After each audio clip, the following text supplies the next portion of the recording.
I don't think the Iranian people are expecting foreign countries and governments to determine their fate. What they would like to see foreign governments, however, demonstrate is that they understand that our ask for a change of regime is a necessity for us to succeed and bring about a democratic future. And there's no way in hell that this regime will ever provide an opportunity for Iranians to come to that conclusion. Now, the exiled Crown Prince of Iran is hosting what organisers describe as the largest and most diverse gathering of Iranian opposition activists. The Convention of National Cooperation to Save Iran in Munich hopes to drive political change in a country in which tensions are, of course, already running high following Israel's attack on Iran's nuclear facilities in June. Reza Pahlavi is the eldest son of the last Shah of Iran, whose father was deposed in the 1979 Islamic Revolution. Good morning, Reza. Good morning, Jane. Thanks so much for being here to speak to us about this morning. Reza, just outline briefly what you're hoping to achieve with this gathering in Munich this weekend.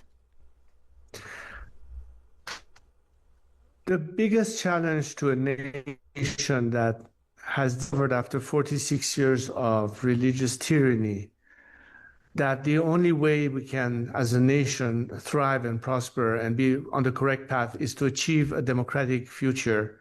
And that requires a national participation of all Democrat forces that believe in a common agenda of liberating our nation. But we need to be able to work together. So the purpose of this assembly, that has to be by nature diverse and inclusive, is an opportunity to show to ourselves and to the world that we can get together and work together on a common project.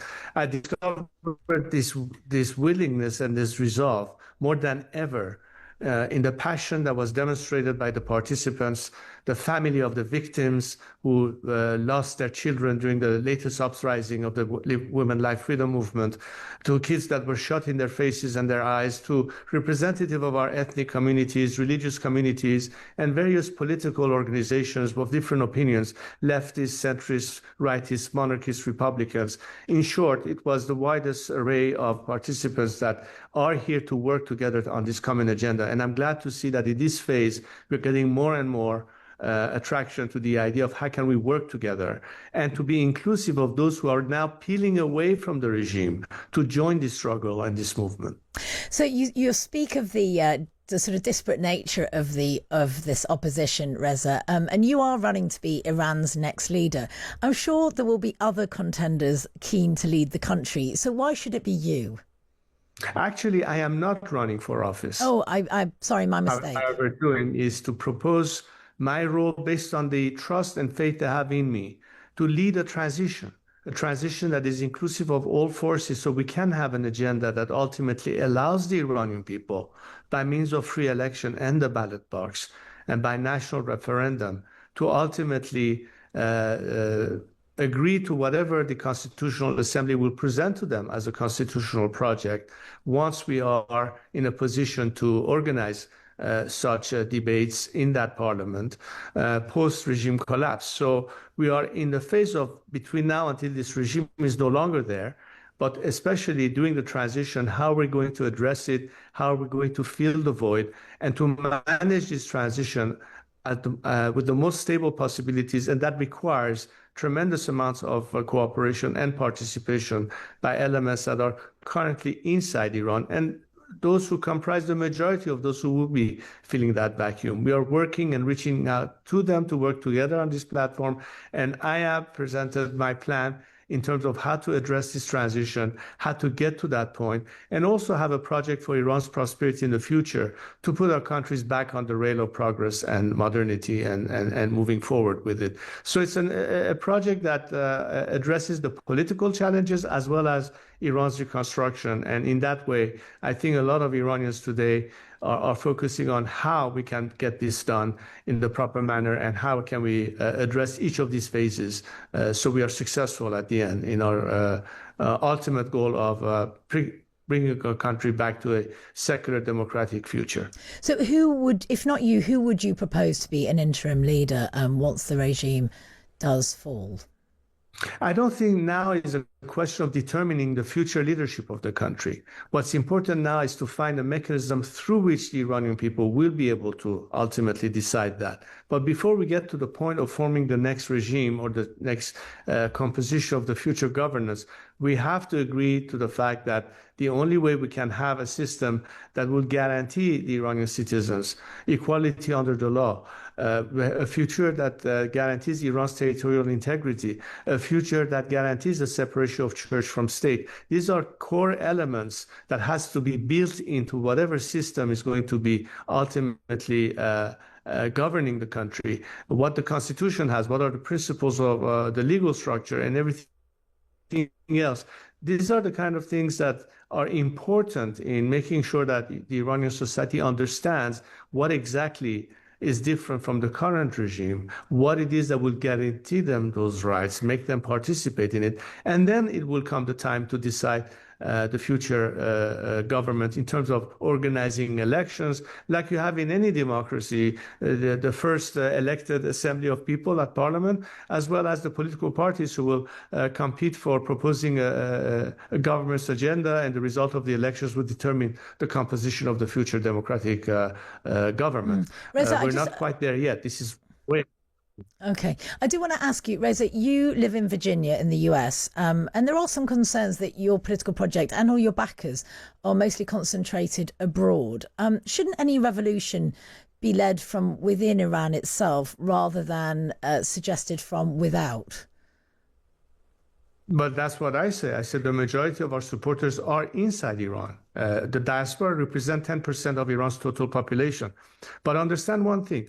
Most of our political activists inside Iran, including political prisoners, are telling us that in view of the level of repression that the regime is exercising against them, they cannot openly and prematurely expose themselves, and they are depending on those of us outside the country who have that liberty of expression and organization to take the lead in helping them then structure themselves so at the right moment they can emerge and present themselves as the internal package to that. So it goes hands and gloves. So we cannot depend solely on anything that happens outside, clearly, because the majority have to be at home. But those at home need to have first be protected and shielded from the regime's ability to quash them prematurely if they were to expose themselves too early. So it's a very delicate element that we have to consider in terms of protecting our human assets within Iran and the key activists that will obviously be filling that void. But I'm absolutely in agreement with what you said. We are not at all proposing that the alternative is being shaping outside of Iran. The majority of them are inside Iran, but we need to be able to help them to emerge at the right time before the regime can bring them any harm and keep them from being able to fill that gap. Yeah. Reza, Donald Trump himself signalled in June that he was open to taking down the entire Iranian regime. He wrote on Truth Social, if the current Iranian regime is unable to make Iran great again, why wouldn't there be a regime change? Have you had any contact with Donald Trump? No, my basic argument vis-a-vis world leaders, whether it is the American president or his counterpart in Europe or elsewhere, is what role can the free world play to be supportive of the Iranian people's aspiration to liberty and freedom. I think it goes naturally that the expectation that the Iranian people have of the free democratic world is to show solidarity with them in their aspiration to liberty and freedom.